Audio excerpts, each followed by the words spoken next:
Inisa-isa ng LTO at LTFRB ang ilang bus sa Rizal sa pag-inspeksyon nila kanina at kahit ilang beses na nila itong ginagawa, marami pa rin pong lumalabag sa mga panuntunan. May ulat on the spot si Jay Sabale. Jay? Maris, patuloy ang ginagawang inspeksyon ng LTFRB at LTO sa iba't ibang garahe ng RRCG bus line sa loob ng Metro Manila. Bahagi ito ng pinaigting nilang paghigpit sa mga bus lines. Unang pinuntahan ang garahe ng RRCG bus sa Ortigas Avenue Extension sa may Cainta, Rizal. Isa-isang ininspeksyon ng mga bus. Noong una ay mga minor violation lamang ang nakita tulad ng mga kulang na body markings. Napuri pa sila sa pagkakaroon ng CCTV sa kanilang bus. Ayon sa kumpanya, malaki ang epekto ng CCTV. Mas tumaas daw ang bilang ng kanilang pasahero. Bukod dyan, mas madali na ring nahuhuli ng mga pulis ang mga kriminal na gumagawa ng di maganda sa kanilang bus tulad ng pandurukot.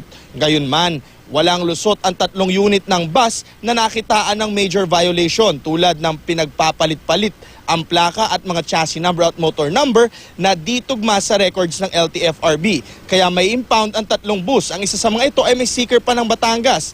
Gayong ang ruta nito ay para sa loob lamang ng Metro Manila. Aminado naman ang pamunuan ng bus na ang bus na may sticker ng Batangas ay kanilang ginagamit, pero ito raw ay para sa mga special trips o arkila. Gayunman, sabi ng LTFRB, di ito pwede habang di pa dumarating ang tamang plaka. Sabi ng RRCG, malaki na raw kasi ang lugi nila, kakahintay maproseso ang kanilang papeles. Isang bus naman na bulok at walang makina ang nakitaan ng plaka na nakarehistro. Kasama rin ito sa imbestigahan. Para naman matiyak ng LTFRB na walang palitan ng plaka ang mga plate number ng mga bus na for repaint, rehabilitation at maintenance ay kukunan muna ng LTFRB hanggang matapos ang investigasyon. Pangalawang pinuntuhan ang garahe ng RRCG dito sa may Taytay, Rizal. Mga kakulangan din sa body markings ang nakita na minor violation.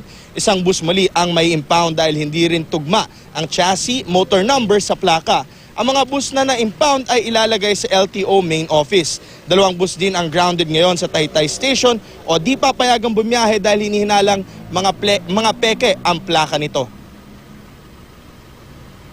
Ano yung nakabakat na plate number doon ay hindi nagko-correspond doon sa engine tsaka chassis number.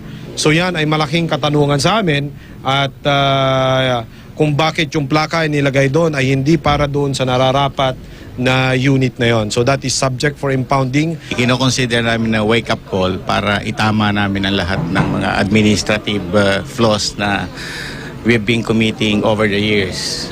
But we look forward to